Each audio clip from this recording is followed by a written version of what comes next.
Welcome back to the Civic Podcast. We have another one-on-one interview for you today. And as you may have noticed, our tagline for the Civic Podcast also says, Beyond the Echo Chambers. So we wanted to do this. We've had an interview with Deborah Elms before, who was very much on the free trade side of the debate, over trade, if you will. And now we bring you Stephen Vaughn today. And he really exemplifies the counterpoint to that. Prior to his position at King Spalding, Stephen was the General Counsel for the United States Trade Representative, and we'll introduce in the first bit of the video what the USTR really does. It's not a conversation really about changing anyone's minds. Stephen probably didn't change my mind very much at all.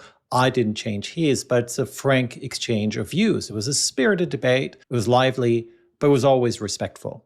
I poked and prodded him. He poked and prodded me, but again, respectfully so. And the real goal is to better understand what lies behind the thinking of the Trump tariff agenda. So we covered quite a bit of ground. We framed the conversation in terms of what's the cost and the benefit for the different policies that are being put forth. We talked about Stephen's trade philosophy, if you will, the political calculations of the tariff strategy, the goals, the end games of this policy, the impact on businesses and investment in the US. We covered relations with China, the EU, Mexico, Canada, the UK, and other trading partners. We talked about the legal justifications and challenges that are currently ongoing both domestically and internationally. And we talked about the future of global trade and global trade governance. I thought it was a fascinating conversation. Like I said, it's a follow-up conversation on our previous episode with Deborah Elms a few weeks ago. I said it at the time and I'll say it again. Most of you know I'm German,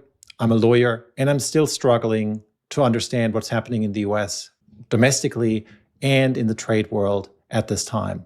And now we bring you Stephen Vaughn. Before we get started, we give a brief introduction, or you give a brief introduction to yourself. What we wanted to lay out is we're not going to get into the sort of tiny nitty-gritty bit of detail of legal analysis. We'll do that a little bit. We have a much more general audience here at the Civic Podcast. But we want to see what the rationale is. We lawyers can always retrofit this kind of stuff. But the rationale for what the Trump administration is doing in the trade space is what we want to get to. And I think you're one of the best exponents of this particular view at the moment. The other thing I might want to say is that our conversation last week probably would have been slightly different with respect to the news. That seems to be always changing, but there are some sort of fundamental concepts and tenets that I think you hold on to that we'll get to in a moment. But before we do that, how did you get to where you are right now as a partner at King Spalding? Your career is varied and impressive. So maybe just let our audience know sort of where you came from and what you do now. Yeah, so I grew up in Kentucky. You can see the map behind me. And I went to Vanderbilt undergraduate and then went to Yale Law School. I came to Washington in 1992, and I spent 7 years practicing as doing general civil litigation and some white-collar investigations. In 2000, I had the opportunity to start doing trade work with Bob Lighthizer, who was the head of the trade group at Skadden Arps here in Washington, D.C. I worked with Bob for 15 years, and then I came over as a partner at King Spalding. Bob subsequently got tapped to be the U.S. Trade Representative in President Trump's first term, and he asked me to be the General Counsel for the Office of U.S. Trade Representative. So I did that job from January of 2017 through April of 2019. I worked on pretty much everything that we did during that time period. Our Chief of Staff was Jameson Greer, and then I came back to King Spalding. He is the current USTR, right? So I came back to King Spalding in March of 2020. Jameson came to King Spalding, and we were partners together here. And now he's the U.S. Trade Representative. Great. So again, for an international audience, you might have to just briefly say what the USTR does. So from my perspective, trade negotiations on the one hand, but also litigation on the other. But maybe from someone on the inside, just briefly lay out what the USTR does. And maybe how it also relates to, say, the Commerce Secretary that one saw, at least in the news much more in the past, not so much now, Howard Lutnick. So basically, you understand, of course, we don't have a parliamentary system. We have a president and a Congress. Within the executive branch, Congress has created certain executive departments.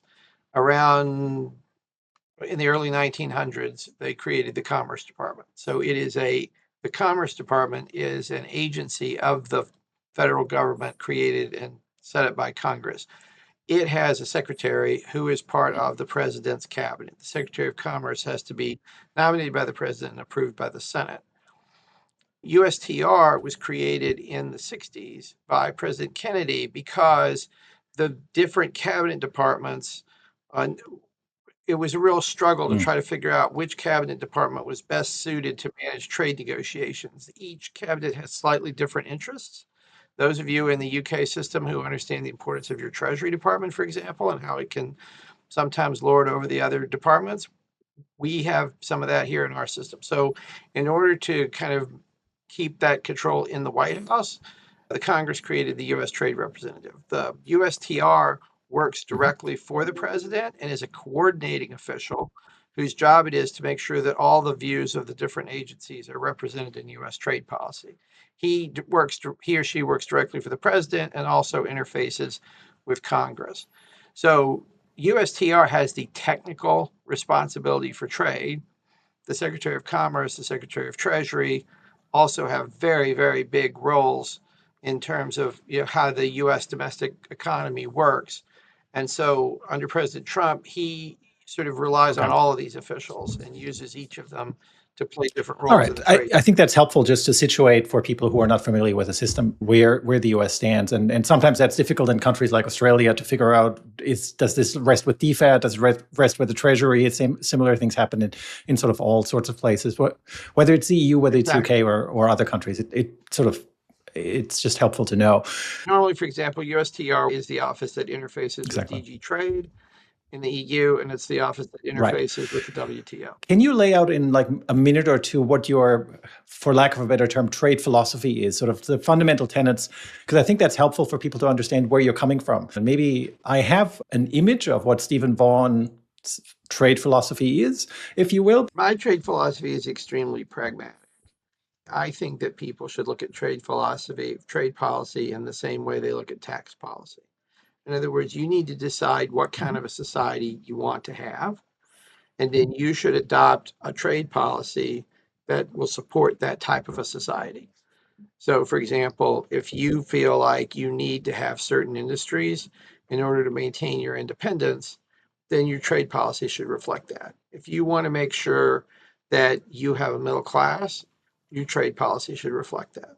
If you have certain labor and environmental goals that you want to achieve, your trade policy should reflect that. But it should be very, very, very pragmatic, and you're going to need to change your trade policy over time as conditions. All right, I think that's helpful. There's tons of questions that come with that. We'll get to them at some point. Of course, every other place also has trade policies. And then the question is, how do you align those? I think that's the big trick. And I saw your eyes lighting up like, yeah, that's exactly where we're at the moment. And we'll pick up on the changeability, if you will, of those trade policies over time, because that then, of course, clashes with the legal side when there is a larger framework of rules. And how do you make that happen within that framework? Or does it go against the framework, or consequences of all of that? Look, my own one was sort of trade deficits, we'll get to as potentially harmful. A strong emphasis on national sovereignty and potential for unilateral action. I think that drives with what you just said. I think what some people call the pre-Trump consensus, a critique of that, and I think we'll get to that as well. And an America first trade policy, but I think that's sort of what we've seen with Donald Trump anyway. So let's get to that political calculation. Since January 20th, but also before, we've seen this sort of steady march back and forth with imposition of tariffs on Canada, Mexico, and China, then not doing much about it, then more threats in February, signing of executive orders. One of them, or the first ones, wasn't implemented, then more on Canada, Mexico, back down. But the trajectory, then we had Liberation Day, quote unquote, which were impositions on tariffs on sort of the entire world, sometimes called reciprocal tariffs. I'll put that in quotation marks. And some of them are being backed off at the moment. Nevertheless, there seems to be a trajectory towards a place where there is a higher degree of tariffs than we'd seen before. Is that roughly correct from your perspective? And then I'll ask you the question, sort of, what's the end game of all of this? Because that's, I think, what many people want to sort of have a better understanding about. Well, I'm going to start with the second question. I think asking the question, what is the end game, is just the wrong question. In other words, if you went to any CEO and you said, "What's the end game of your company? What's the point at which you stop trying to do things?" I mean, there is no end game, right? If you went to any legislator and said, "What's the end game of your tax policy?" Right? There's never going to come a time when Australia or Germany or England is not tweaking its tax policy. It just never ends. It is a policy that has to be set on a fairly regular basis, and it's going to have to be updated. It's going to have to be changed. I mean, the type of trade policy that you have in, say, 1995, when the U.S. basically had no geopolitical concerns, and the type of trade policy the United States has now, when the United States has extraordinary geopolitical concerns, are necessarily going to be very different. So I don't think there is an end. I Okay. think there are goals. I think one of the goals is to have a strong and effective middle class. Wages in the United States for middle class people stagnated alarmingly between 1999 and 2015. And as a result, we have now been through 10 years of populism with the voters just angrily, throwing out government after government in an effort to turn this around. And I think trade policy has to play its role in making sure that Americans have a good middle class and that they have optimism and hope that their kids can live better than they did. And so I think you try to achieve those goals. I think one more goal is America needs to find a way to maintain its independence. We have to have the type of industrial base and the type of military that will allow us to remain independent. And so I think that's another goal. So I think you have goals, and I think you're working toward those goals, but I don't think it ever stops. Look, that's a fair point. There's a sort of different version of the same sort of question. What does success look like for Donald Trump? But let me sort of reel back a little bit, because over the last 2 or 3 months, but we can go back 8 years, if you will, and even before that. And we don't always have to make this about Donald Trump, to be clear. I heard different iterations from various people, whether it was Donald Trump or other people in cabinet or outside of cabinet, that said something about reshoring, no longer friendshoring. It's reshoring, and I sort of heard a little bit about that. Then there was raising of revenue. I don't think that's an argument that really holds water, at least not to the extent that it offsets domestic tax cuts that might be in the making. Then it seemed to be sort of a negotiating tool was another way to justify them. It's not trade related, which I would then put in the category of potentially weaponized trade, which is a project I'm working on. And then others have put forward the idea of punishment for bad behavior. But let's stick with this sort of question of reshoring revenue negotiating tool. Would you say those, and I've heard different people, whether it's Bessent, whether it's Lutnick or Hassett or Greer, they've said different things at times, and Donald Trump have said different things at times. What do you think is the main goal? Well, the main goal is that the U.S. remains free and independent and has a successful and growing middle class. That's the main goal. Now, each of these other things you've talked about, of course, they want to achieve all those goals. When you're a country that's $36 trillion in debt, you need revenue, right? So they do want the revenue. When you're a country that has to find a way to defend itself in a very hostile world, you need a bigger industrial base than the one that we have. When you're in a dangerous world or in a difficult world and you need to find ways to persuade other countries to do things for you, you need leverage. So all of these are parts of the trade policy, and there are all ways in which the trade policy can contribute to the United States. So then I guess the question then is, how does one achieve some of this? Is it what we've seen? Because I would sort of say, look, people can quibble about what the goals are, but then the next question is, how do you achieve them? And my question is, and we've seen this in surveys now that I think find fairly shocking as someone who was Americophile over my life, where sort of that soft power that has stood the U.S. in or was a real boon for the U.S. over the years is now diminishing quite greatly because of the ways this has been implemented. Just by sort of as a tiny anecdote, when the first questions came up with repatriation flights and Donald Trump threatened tariffs on Colombia, I've had a whole bunch of conversations with people in Latin America, and they were immediately scared to say, wait, this might be the starting of a reorientation towards China or towards other players. There's a cost-benefit analysis that comes with all of this of both the policies and how to pursue those policies. Is there something that you would say could have been done better in the first few months? Or do you think, this just had to be done, like ripping the Band-Aid off, if you will? I think it's absolutely critical for everybody to recognize that Donald Trump is where he is because he understands things about American politics that most people in Washington didn't understand. So, for example, going to your question, your question included an assumption that Americans have been deriving huge amounts of benefits from soft power. The voters don't agree with you on that, right? The voters don't believe that.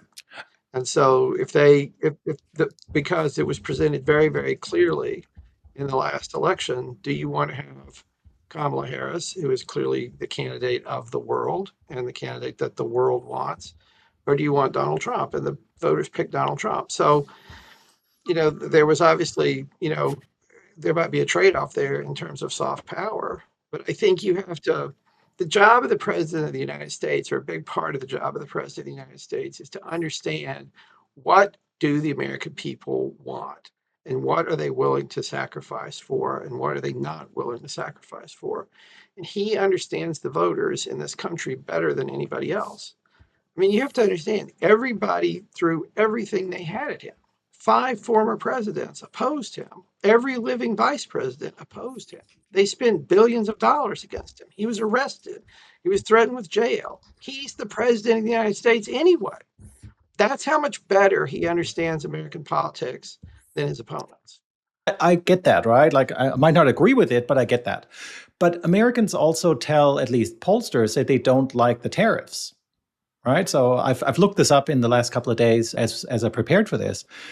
The very large majority in the short term, 70% and 60% in the long run, say they don't particularly favor high tariffs because they think prices will go up. And the question again is, to me, it's always a cost-benefit analysis. So it seems to be that there's a bet, essentially, that in the long run, this will work out. So you've just made the argument about sort of popular sovereignty or popular will, this whole stuff about soft power and so forth doesn't work. But on the other hand, the policies are not particularly popular at this point either. So the question is, how far can that go? How far can that then be driven from the Trump administration? Yeah, so I mean, listen, if the voters decide it doesn't, I mean, look, I said from the beginning, right? The policies have to satisfy the voters. That's Okay. the purpose of the policies. That's why they're there. If they don't work and the voters don't like them, then the Democrats will come back in power in 2026. If the Democrats will come back in power in 2028, this will all be an end. My point is simply this. He deserves the chance to implement his policies, okay? He has proven over and over and over that he can read the voters better than anybody else. And he should get a chance to do what he thinks the voters want. If he turns out to be wrong, he turns out to be wrong. But if you're going to ask me, do I trust a poll or do I trust the political judgment of the guy who just got 77 million votes? I'm going with the guy who got the 77 million votes. Fair because point. we had a lot of pollsters in this country who thought he was going to lose. Fair point. I'd maintain that anything over 60% on a poll, and we can quibble about polls, is sort of indicative. Now, we'll come back to that in a little bit. But one question that I wanted to ask you is, because you served under Trump, for lack of a better term, 1.0, what's the difference that you see between Trump 1.0 and Trump 2.0 in terms of trade policy? If you sort of had to say your top three maybe, or just sort of generally speaking. I don't think his views have changed much at all. I think he has a lot more deference from the Congress this time than he did the last time, right? So remember, we don't have a parliamentary system. We have a president and a Congress. There is no 3-line whip. There is no, cabinet members sitting in the Congress. They are 2 completely different entities, and they are intended by the Constitution, they are intended to negotiate with each other and to work together. In the first term, we felt enormous pressure from the Congress to be careful in terms of what we did in the trade space. And it took a lot of effort to convince the Congress to let us do some of the things like renegotiating NAFTA or putting tariffs on China. Now, the country's kind of gotten used to the tariffs on China. They've been in place. A lot of them have been in place now for 8 years or almost 8 years. He did win an outright majority he got the most votes of any presidential candidate in the last election, which is not something he got in 2016. And he has proven fairly definitive to the Republicans in the Congress. You may disagree with me on trade, but your voters agree with me. Okay. And that's why they picked me. And so I think members of the Congress are being much more careful in terms of they're not pushing back against the president as much as they did during the first term. And that's given him more of an ability to implement more of these plans. All right. So that my own take is that Congress has basically not done anything in light of the fact of, and we might get to that at some point, in light of the fact of executive orders that at least arguably, and we'll see where that plays out, right? Because there's lawsuits all over the place now challenging some of these measures, whether that's in the trade space or elsewhere, whether he's overstepped his boundaries that are relatively carefully delineated in the U.S. Constitution. Now, I guess one of the ways that I would push back on. Sure. Wait, Marcus, can I just make one other point here? It's a huge mistake to assume that the Congress is just asleep at the switch. I'm not saying that. I mean, just to be clear, I'm not saying that, right? Congress has enormous. Okay. Well, Congress has enormous power and enormous leverage over the president. If they let the president go forward with these things, it's because they've made a choice to let him go forward. I believe in 2017, if he had tried these same things, the leadership in the Congress back then would have made a different choice. Don't disagree. If you ask me, what's the difference? I think that's the difference. I don't think he's changed his mind. I think they've changed. And power structures within the Republican side, between congressional side and the president, have changed. I think the Republican Party has become very much a party of Trump. There were people who are pushing back. I think that's right. In 2017, they're simply not there anymore. Again, for better or worse, it's just descriptive rather than saying that there's something wrong with it. Now, one of the ways that I would say, and I would love to get your reaction on this, where Trump 1.0 and Trump 2.0 is different. In 1.0, it seemed to be about a particular sort of opponent, adversary, if you will, which was China. They were targeted, and you were there, so I'd love to get your take on this. But now the hits seem to be going everywhere. So, and living in Australia, I can't help but mention the poor penguins and herd at McDonald Island. It's not just China anymore or particular countries. It's pretty much everywhere because of the idea of trade deficits driving all of this. Now, how is that? Do you share that observation? And is that something that could become a problem? No, I mean, in the first term, he renegotiated the U.S. and he renegotiated NAFTA, which got him into controversies with Canada and Mexico. We renegotiated our trade relationship with Japan. We pulled out of the Trans-Pacific Partnership. We renegotiated our trade deal with Korea. He was very, very outspoken in terms of his complaints about the trade relationship with the EU, but the EU, for its own reasons, never really engaged with him on the trade side. So no, I think he's always had this position that the whole relationship has to be changed, not just with China, but with the world. That's true. But the measures now are almost universal. Just sort of remind our listeners and the viewers of the placards that were shown on Liberation Day in the Rose Garden, where everyone basically gets a tariff, 10% baseline and potentially above that. That to me seems to be different. Because the other one... I don't think that's a difference. Okay, fair enough. Okay, I think if the Congress had been willing, if he thought the Congress would have let him use the reciprocal tariffs in 2017, I think he would have done it then. Okay. I don't think his views have changed. Really I don't think his views have changed, but the actions have. That's I think where we might agree to disagree there. No, but I think we can agree. No. I just want to be very clear. His actions are different now. His actions are not different because his goals have changed or because his attitudes have changed. His actions have changed because he now has more authority to do what he wanted to do all along. No, that, again, fair. I will quibble later on about whether that's the sensible way of going forward in terms of the measures taken. But that's a different question. One of those elements I think has led many observers to raise questions is what I would call sort of changeability in tariff policy, maybe not tariff policy, but tariff measures. The sort of lack of consistent economic signals that does freeze investment decisions by businesses. These are long-term decisions. When I started learning trade policy, one of the things was you want to have consistency, at least for a foreseeable period of time. I see you smiling, so I'm waiting for the response to come in. So if you think about plant decisions, where they are located, that takes a long time. You're planning for not 6 months, but 10 years probably. What could the administration do to be more consistent? Because it sort of goes back and forth. In Washington circles, I hear that there's the taco, sort of likened to a taco, Trump always chickening out. What can be done to provide certainty and consistency, which not only is important for businesses, but also laid down in the dispute settlement understanding of the WTO as one of the cornerstones? Again, I see you smirking, so I'm now waiting to be taken down. I mean, I'm not trying to take you down. I just think who wants certainty, Marcus? Who wants certainty? Yes. The business community wants certainty. Well, the business community doesn't have they don't have the same goals as he does. Right? The whole point of this is he wants them to hire more Americans than they want to. He wants them to pay higher wages to those Americans than they want to pay. This is all a negotiation ultimately between him and the business community. Now, if he gets it wrong and they all flee and they don't hire anybody and they don't invest and we go into a recession, obviously that won't work. But he cannot give them the level of certainty that they want, because they will use that certainty to fire people and move the jobs offshore. And he was put in there to prevent that.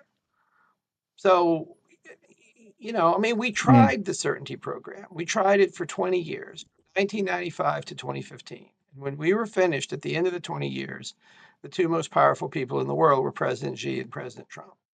So we don't think that worked. I don't think anybody here thinks that worked. I don't think the Democrats are going to bring this back. I mean, it was a catastrophe. So again, don't disagree that the Democrats won't bring it back, but the business community, at least traditionally, was one of the places that Republicans relied on. So to me, that signals a considerable shift. I think that's true. But Marcus, you understand, he ran against Jeb Bush. He defeated Jeb Bush. He ran against, all the other pro-business Republicans. He defeated the pro-business Republicans. Liz Cheney ran against him in her own congressional seat and only got 25% of the vote. Okay. He has defeated the business community politically within the Republican Party. Now, look, if you think about it in terms of a labor negotiation, right? The guy negotiating on behalf of the labor union, of course, he wants the companies to make money because the companies, that's how his workers get paid, right? But his goals and the company's goals are not the same. Company is trying to maximize revenue for its shareholder. That's not the job of the president of the United States. The president's job is to have policy so that we can have a middle class and so that we can maintain our independence. That's not the job of the business community. They don't care if we have a middle class. That's not their I get that, goal. right? But in order to have a thriving middle class, you also need a solid business community that can support that growth in some respect, because it's sort of a very tricky balancing game that needs to be happening. I totally agree. Okay. I totally agree with that. But what I would say is that as of today, I mean, first of all, if you go back and as of today, the S&P 500 is up for the year, right? As of today, people are projecting that, we're going to have, everybody thinks now that we're probably not going to go into a recession. We're probably not going to have major inflation problems. And I think my guess is that we're going to have the strongest economy in the G7. So you're certainly right, Marcus. If you go too far and the business community flees and nobody wants to invest in the United States anymore and everybody's getting fired, yeah, then it won't work. But I don't think that's going to happen. Well, everyone doesn't have to do it, but it's just a considerable number of businesses that are not investing. And if you, at least the way that I read it, I don't just read the New York Times, right? I try to be sort of reading from different sources. You do hear gripes of unpredictability, even from businesses that most countries rely on. I'm not talking about the large ones only, right? The Germans are famous for the so-called Mittelstand, right? The small, medium-sized enterprises. I think that's true in the US as well, at least as long as I lived there. And that's what usually drives elections as well. It's those people that what you asked me. But hang on, let me just finish that. And it's those people that want predictability and certainty in order to plan for the next years. So I guess the question again is it just a sort of a shift in the way we're doing things and people just need to get used to it and need to make that turn, and the president and people like you hope that works? Or is there something sort of a fundamental problem? I think the president believes, and I think the record is going to bear out, that the actual amount of certainty that you need to give the business community in order to achieve your goals is much less than the business community wants. Okay. So in 2000, we had to make a decision about whether to let China into the WTO. The business community really, really, really wanted that certainty that China was a full-fledged member of the WTO. And it was very important to them to have that certainty so that they could move supply chains and move jobs and run supply chains through China. Okay. In retrospect, it was an absolute blunder for the US government to give the business community that much certainty. Because I lived here in 1999. I lived here in 2000. It was great. It was the richest and the most powerful country in the world. So we gave the business community all this certainty, and the result was a geopolitical and political catastrophe for the United States.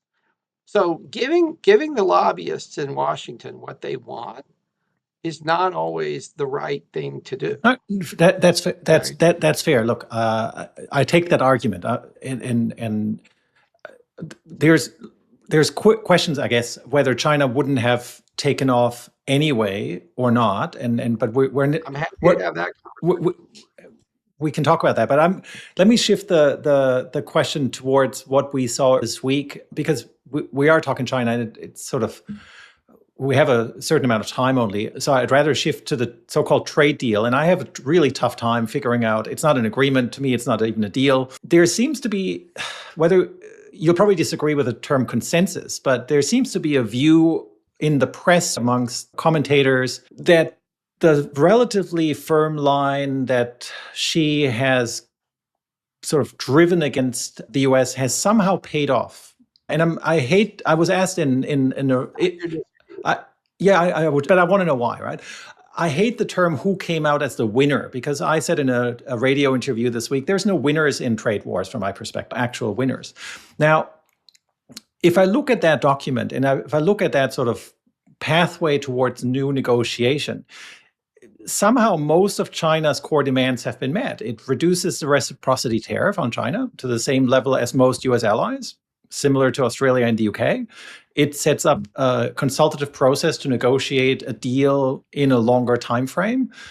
And so I guess, for lack of a better word, who came out on top there, or what did the US gain that it didn't have before? And couldn't it have gotten there in a far less disruptive fashion?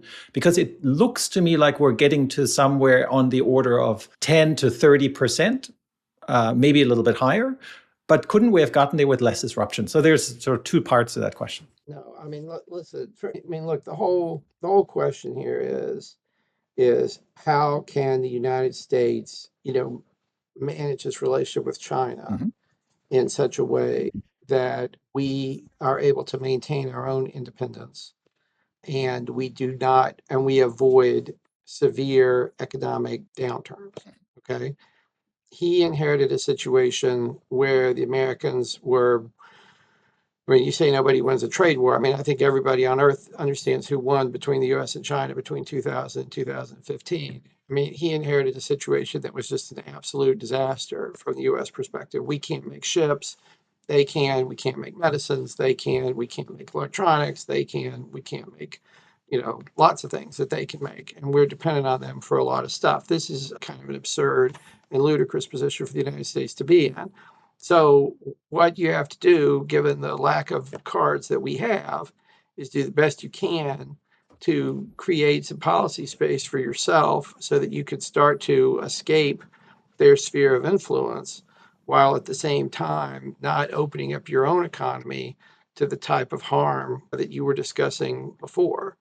And so I think what you now see is a situation in which the markets have adjusted the average tariff, I think, on China is now around 39% once you count sort of everything. If you had told everybody in 2017 that eventually we were going to have this 39% tariff on China, the markets would have panicked. Now they don't, and that's a huge advantage for the United States. I would argue that the markets have panicked and only went back up again once some of these relatively harsh tariff measures were taken down. Right? But that's what we learned, right? In other words, we learned that the markets distinguish between a 145% tariff and a 39% tariff, right? And so we learned that. And that's what we keep doing. It's an iterative process, right? Because remember, Stephen wasn't. He's not President Xi, right? Yeah. He can't just say these are my policies and I'm never going to change them. I don't care how popular they are. So he has to find a way to get leverage over China, get himself freed from China, and yet keep his own people on side. And it's extraordinarily difficult, which is why our other presidents were unable to do it. If you told me, go ahead. If you tell me at the end of the year, we have 39% tariffs on China, we're bringing in hundreds of billions of dollars of revenue from those tariffs, we don't have a recession, we don't have inflation, the Dow is at 45,000 or whatever it's at. I mean, to me, that's a huge, huge win for the president. 39% tariffs would still be a fairly high tariff for the average person in the U.S. with very reliant on lots and lots of goods, especially on the middle class and below. They're going to become less reliant. But see, here's what's going to happen. The U.S. is going to become, we here in America are going to become, remember, we used to have an economy even before China joined the WTO, right? I mean, you have to be old now to remember it, but I remember, you could go into the stores in America in 1998 and like there was stuff on the shelves, like you could buy things in America back then, right? So we don't have to buy from China, not over time. We might have to buy from them now, but over time, if those tariffs stay in place, we will buy less and less and less from China each year. But the question that you have to ask yourself is, who is President Xi going to sell all that stuff to? Because as he loses us as a market, is he going to sell more to Germany? Is he going to sell more to Australia? Is he going to sell more to Japan? I doubt it. Look, and then what does he do once he's built up? So, for example, he has spent a fortune building an enormous industry so that he can supply the world with electric vehicles. Okay, well, we're not going to buy them. So what happens to those electric vehicles? Because we're not buying them. My guess is most people in the world aren't going to buy them. So what happens to all the money that he spent on them? He can make 1 trillion tons of steel. Okay, well, we're not going to buy the steel. And my guess is fewer and fewer people in the rest of the world are going to buy the steel. So what does he do with that? Well, okay, so that's one side of the ledger, I would argue. The other side of the ledger is that prices will go up because supply overall is down, right? So that's fairly simple. I think that's fairly simple economics. So we tried this, Marcus. We tried the part where we take the cheap goods from China, right? We tried it for a long time. And the result was our middle class was doing very badly, and China was rapidly becoming the most powerful country in the world. So it worked really badly. It was a terrible outcome. So the idea that we should just keep doing that because somebody wrote a textbook 30 years ago is crazy. So you have to adapt to the world as it is. No. Again, I'm not disagreeing with that bit. One of the questions that I asked is, couldn't there have been a better way to get to that place? Because again, from my point, I think there would have been. So the question is, there is no better way. What would the better way look like? No, hang on. You have to find out. Hang on. You asked me, what's the better? Okay, tell me what you think. Tell me what you think is the better way. Yeah, exactly. So one of the ways that I look at this is, and again, I'm not opposed to the US, right? I lived there for a long time. Tell me how we do this. Explain it to me. Far less antagonistic, right? So there's one way to do this, which is building coalitions of other countries that might be seeing. The Biden people tried. They got no coalition at all. No one would work with them. No one. I actually don't buy. Obama tried it. He got no support. No. I don't buy that because. Ambassador Froman tried to do a trade and investment partnership with the EU and failed. Okay, the EU had no interest in it. He tried to do the Trans-Pacific Partnership. That deal, and I'm not criticizing Ambassador Froman, that deal was so anti the U.S. that Hillary Clinton campaigned against it in 2016. Okay. Other countries are not willing to form the type of coalitions that you want, period, full stop. Look, They tried it. you and I have different views. We'll have different views on this. We might just have to move on. But the TPP. Well, then let me ask you this: why wasn't Biden able to form this coalition? The TPP. Well, because number one, Congress was missing, and the only thing that he could pull off was IPEF, which was essentially an empty framework and not an economic framework. But the TPP, as it was originally conceived once the U.S. joined, was very much a U.S. project. If you look into the SPS chapters, and we're going here now, that was very much driven. It was a U.S. The point is, you understand, you have to realize that if we had joined the TPP, you would have encouraged many, many jobs to go to Vietnam and Malaysia. And you would have further undermined the U.S. economy, and you would have made the Americans more dependent on China than they were before. It's a 42% rule of origin, Marcus. So you make 58% of the product in China. You add another 42% of the product in Vietnam. It comes in duty free. Look. Do you not see the problem with that? I do. Hang on. I'm not. How does that hurt China? Hang on. I'm not opposing this. All I'm saying is there's other ways to potentially do this as opposed to antagonizing. There's really not. I promise you, if there was another way to do it, it would have been done. I think there's a look. Hang on. Biden Can I tried to work with the rest of the world. The Obama people tried to work with the rest of the world. The Bush people tried to work with the rest of the world. It's not possible. All right. Let's move on. It's really tried. It didn't work. Because I suspect we're just going to agree to disagree on that one. You were part of the negotiations with China during the first Trump administration, as far as I know. And if you look at that experience going into what are going to be negotiations, because whatever we have is, again, I would call it document. I don't call it a deal. I don't call it an agreement. What reflections would you say you have for negotiations that are coming up? What needs to be done differently, potentially? And bearing in mind that there are other policy preferences on the other side, right? The idea that requests from one side will be met with complete agreement on the other side is obviously not going to work. So what lessons would you say you have learned from that first round and that might improve a second round that we'll be seeing in the near future? Yeah, my advice would be to look at everything from the perspective of how it's going to affect the U.S. economy. I don't think China's interested in changing their system. I don't think they have a history of not complying with whatever they agree to anyway. So I think what you have to do is you have to kind of manage your own home people. You have to manage the Congress. You have to manage the business community. And you have to recognize that, China has no intention of changing its behavior and just proceed accordingly. Okay. Right. So let's move on to the legal side. And we're not going to go into the nitty gritty of it. Stephen and I can do this offline potentially or in a specialized webinar at another time. If I look at the justifications for the measures taken in the Trump administration, there's, at least you can correct me, I see sort of roughly three buckets. It's Section 301, which by and large sort of allows imposition of tariffs against foreign trade practices under sort of the notions of unjustifiable, unreasonable, or discriminatory that burden U.S. commerce. I think that's sort of roughly there. And we've seen those during Trump 1.0.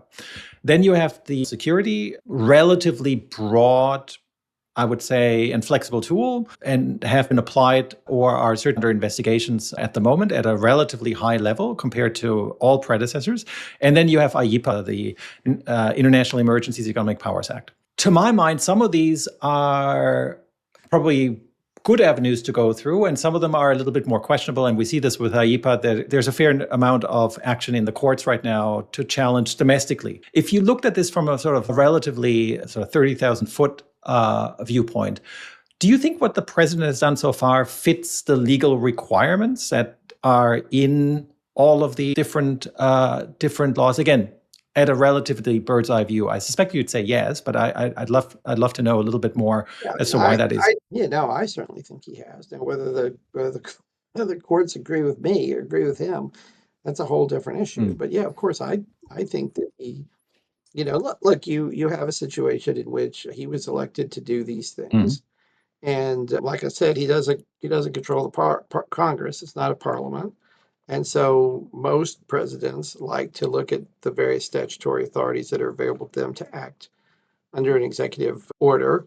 And he's done that. And, then under our system, those actions get challenged in court. In the first term, he was challenged under 301. He won that challenge. He was challenged under 232. He won that challenge. Now he's being challenged under IEPA, and they just had a hearing yesterday. So we'll have to wait and see. But I certainly think that the statutes are broad enough to do what he did. Right. Look, I mean, I think the IEPA one to me is almost the most interesting at this point because it doesn't say anything about tariffs, and there's no procedural safeguards that the other ones have, and so I think it's a convenient tool to use for some time potentially. But we'll see what happens. And again, this goes into the weeds of the political question doctrine that the Supreme Court has put up.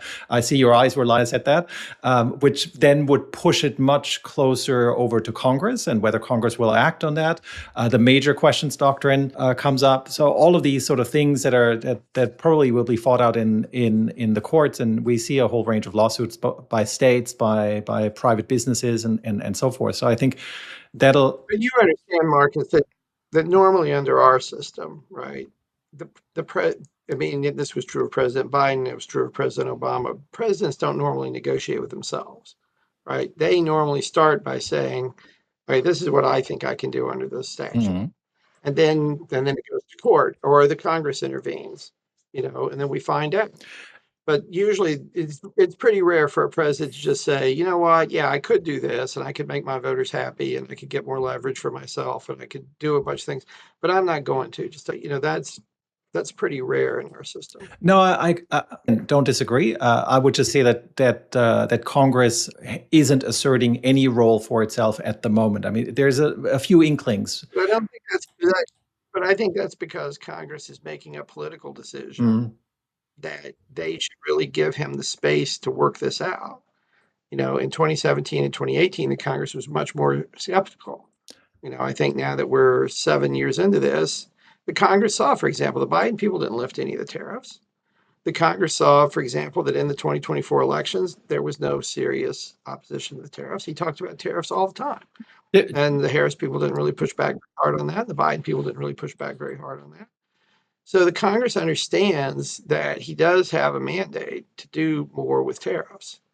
Now, that doesn't mean they're going to necessarily let him do everything or whatever he wants, but they are giving him more space than he had before. And as you said, look, I'll be watching this, wearing sort of the constitutional law hat that I have.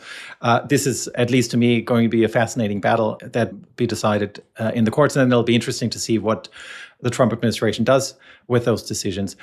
Let me switch over to what used to be called NAFTA and is now USMCA or other acronyms depending on which country you live in. I always thought that the Canadians should call it Camus, and that would have made for an interesting sort of backstory. So there's one thing that really puzzled me, that the Trump administration put in place tariffs on Canada and Mexico that they think violate the USMCA. One of the things and this goes into a bit of a nitty gritty, Canada and Mexico negotiated and essentially paid for these side letters to USMCA that guaranteed that any Section 232 tariffs on automobiles would not be put in place. But those were basically nixed immediately early on in the administration. The question that I then have is, why would countries rely on negotiated sort of agreements if the president can just simply do away with them at the stroke of a pen, right? So this goes to the reliability and predictability for not the business community in this case, but other trading partners. I think everybody who's ever done a trade deal with the United States was really, really happy with it. There's no examples of anybody trying to pull out of a trade deal with the United States. I mean, countries have made a fortune on these trade deals. I mean, I can't imagine. There's not anybody in Canada who wants to end the free trade agreement with the United States. There's not a single major political person in Mexico who wants to end the free trade agreement with the United States. It's an incredible benefit. Look at Canada's relationship with us.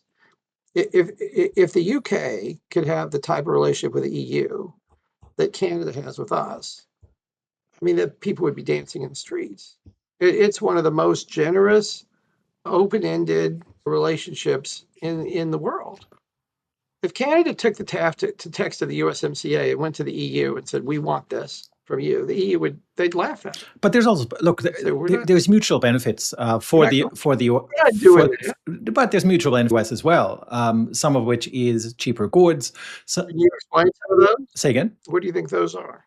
The benefit. In other words, if I'm a worker in Iowa, I make $70,000 a year, and you tell me that now there's a guy in Monterey or there's a person in Saskatchewan who they don't pay American taxes, they're not subject to American laws, they don't have to support the U.S. government, but they get the same access to a $30 trillion market as I do. Well, they're paying. Why is that a good idea? Well, cheaper goods coming into the. Hang on. You asked me. Hang on. Wait, why doesn't France? Okay, go ahead. Why doesn't France give that to the UK? The UK pulled out of the EU, so that's. I lived. Canada's not in our either. Hang on. I lived in the UK. Brexit was a bad idea at the time. It never was a good idea, and it's turning. It's hang on, and it's turning out. Canada's an independent country. Canada's an independent country. Hey. The UK is an independent country. Canada has a lot more access to the US market than the UK has to the EU market. Why? Look, you asked me a question. I'm happy to answer it. You asked me a question. What's the benefit for the US to enter into trade agreements? Right.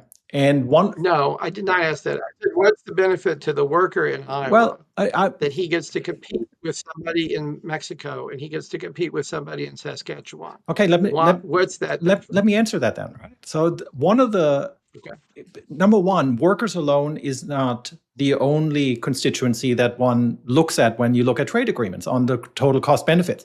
It might be one that certain people favor, and I'm not against this at all. But there's also cheaper goods coming in, which is to the benefit of, and again, I'm not a total free trader. I want to be absolutely clear about that.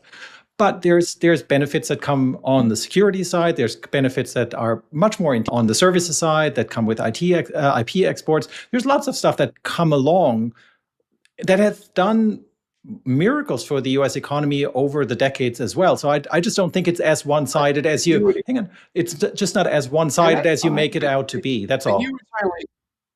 But you would certainly agree.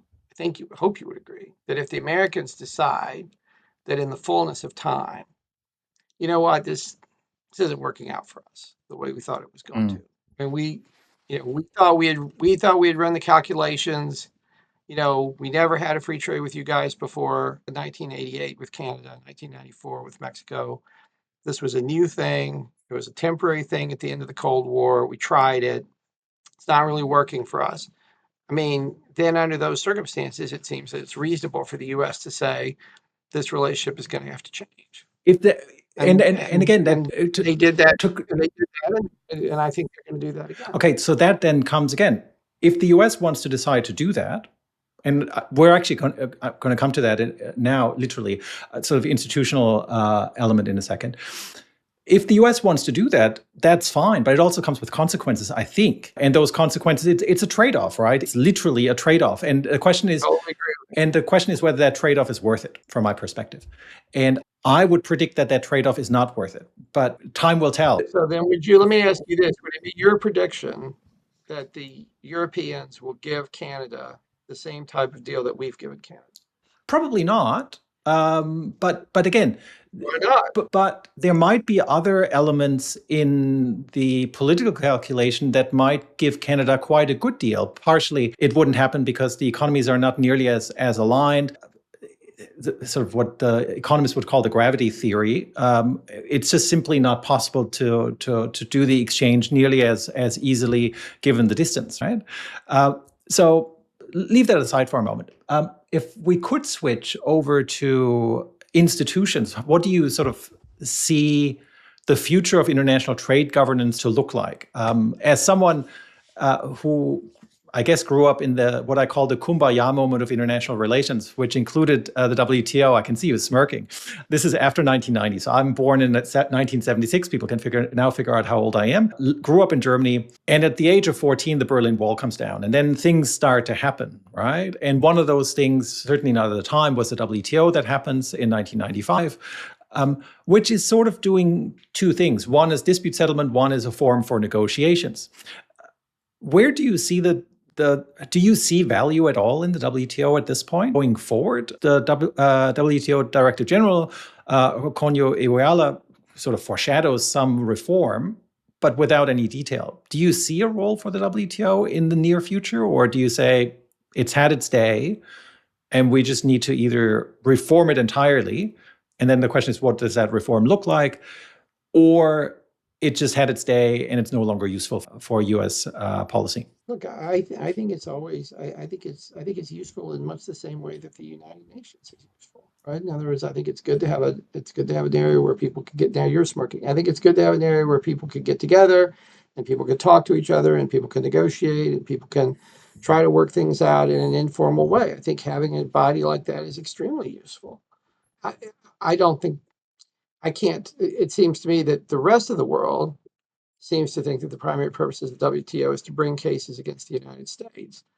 But I don't really see that we get much out of that. And I don't think we're going to agree to that again. But I think if people want to use the WTO as a productive forum to talk through issues and things of that nature, listen, it's going to be a struggle, just like the UN really struggled when you had the US and the USSR having these tensions. And similarly, the WTO is not well suited to a world in which the US and China have geopolitical issues with each other. But I don't think that has to mean the end of the WTO. So well, let me put a peg in first. Number one, I do think that if you look at the numbers, the US was both one of the most litigated against, but also one of the greatest litigators in the WTO, or at least as third party. So I think that's a fairly balanced issue overall, and it's not surprising. Wait a second. Wait a second. So you understand that the same country that was running the biggest trade deficits in the world was losing the most lawsuits of the WTO. Well, that might have to do. That might seems like a reasonable hang on. That might have to do with certain policies that the US has put forward as well. That's again another debate to be had. But so you said there is a point for the WTO, but which one would it be? Given that we're now seemingly giving up on the only thing it can realistically, Marcus, the only thing it can be is a negotiating venue.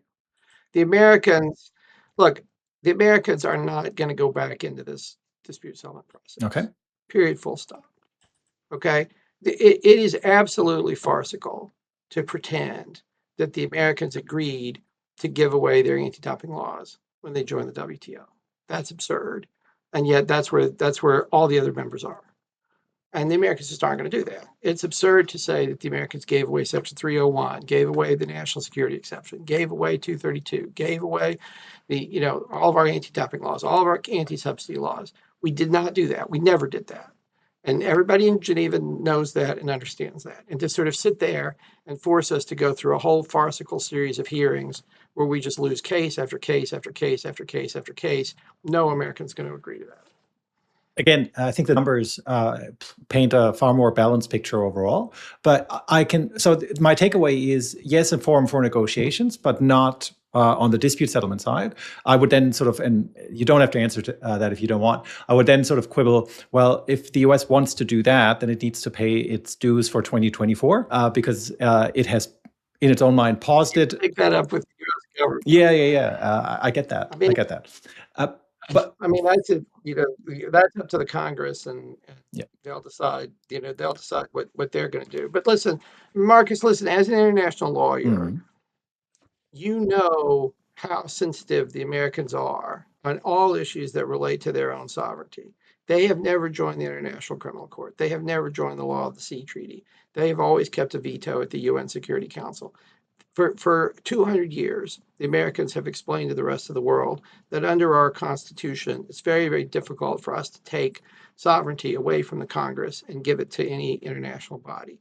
And we tried this one experiment with the appellate body. And it is the unanimous belief of almost everybody in the United States, going back 5 or 6 administrations, that we were treated unfairly by that body. Period. The Clinton people complained about it, the Bush people complained about it, the Obama people complained about it, the Biden people complained about it, and the Trump people complained about it. And the response we got from the rest of the world is, well, it's too bad. You Well, guys agreed to this. We did not agree. We never did. And I'm sorry that there was a misunderstanding on that. And I think until people recognize the difference between our system and the way other countries think about it, all these conversations are just going to keep going around and around. Okay. So I'd have lots to say about that, but again, we can have that conversation another time potentially. Let me sort of come to the end. So the WTO is a forum for negotiations potentially. Not quite sure what that would look like, given that the WTO doesn't have a great track record for negotiating generally, and I think even less so in the past 5 or 10 years. But what does trade sort of governance look like? Because I'm thinking at the moment, US, UK, again, sort of a document floated with 2 very different interpretations. Not quite sure what that looks like. Maybe just we'll do something in the future. Whatever this document is, clearly doesn't fit within the WTO framework of MFN and doesn't fit into Article 24 of the GATT. Then you have a response from the EU with respect to what the Trump administration has put forth that is in the making, right? I think it's June 10th is sort of the deadline on their end. You might know this better than I do. People like Tobias Gerke say, well, we need to have something for 90 days. We need to have something for 90 weeks. We need to have something for 90 months, right? Like a much more long-term idea of this game is changing. And I think he's right about that. I will say this, the game is changing. I think you would probably agree. So the question to me is, what does that look like? What does the what does the trade space look like? Because to my mind, the WTO is almost, at least in any relation with the US, is almost out the window at this point. Over to you. Yeah, I think it looks like the way it looked for many, many, many years before 1995. Okay. Right? I mean, there was no binding dispute settlement in the GATT. We didn't have any free trade agreements with anybody until 1986. So, I mean, and yet historically, Americans have been trading with everybody for 200 years. So, we will figure out what our trade policy is going to be. China is going to figure out what China's trade policy is going to be. The European Commission will figure out what their trade policy is going to be, and the business community will work within those frameworks. I understand that there was this. I was a young man in the 90s as well. I remember how hopeful everybody was. I remember how optimistic everybody was. It didn't work. Okay. It didn't. So the big winner was China, and when we lost, and the EU lost, and everybody else lost. So let me. We tried it, and we have to live in a more realistic world. Let me ask you the last question then. So this is a world that we're entering now with much greater flexibility. Again, coming back to the theme originally, what's the price for that? So there must be some price. There's got to be some greater uncertainty, I would say. What in your mind are sort of the 3 things that we might need to look out for, given that the world's changing? I would say there is a sort of a trade-off of some sorts. What are some of the potential negatives or downsides that you see? Look, I think that from my perspective, I think the new era is going to benefit countries where policymakers are really wired into their own citizens and are responsive and are giving those citizens the type of policies that the citizens want. We're going to stop this habit that so many elected officials have gotten into of going to the workers and going to the middle class and saying, we can't help you because of these rules. We'd like to help you. We know you're suffering, but the rules won't let us do anything. We're going to end that. Okay, because and then that will put more pressure on the public officials to do a good job. And that way, I think we can get back to some of the more, one of the nice things that came out of the mid-century is that in the 50s and 60s and 70s, both in the US and in Europe, you had elected officials who understood, I need to have a middle class. My voters need to be happy.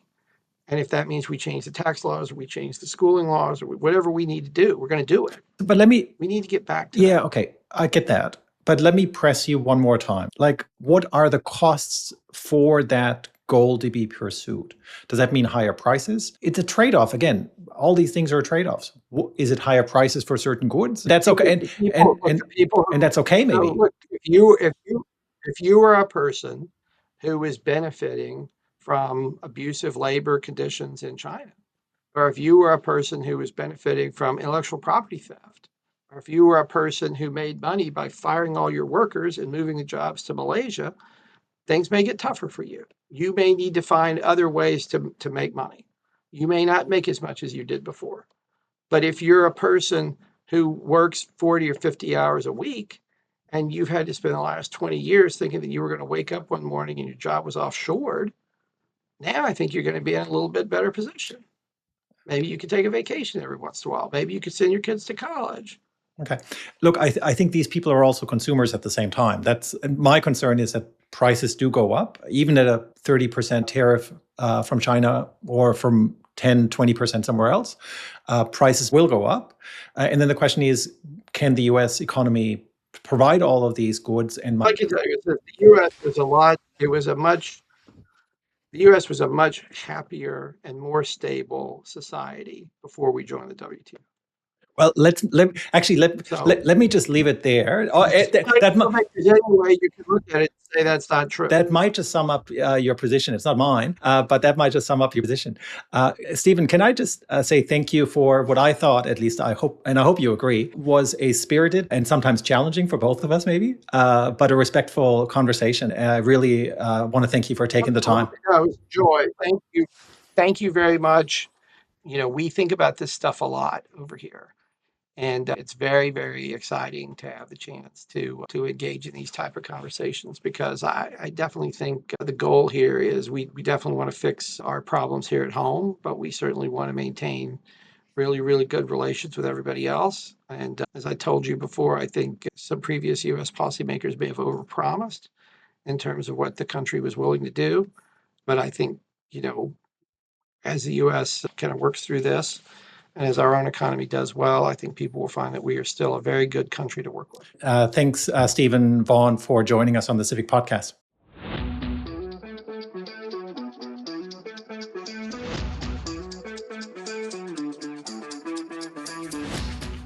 The Civic Podcast is presented by David Turner and myself, Markus Wagner. Help us spread the word by telling others about the podcast. For more information, visit us on thecivicpodcast.com. Our handle on the socials is The Civic Podcast.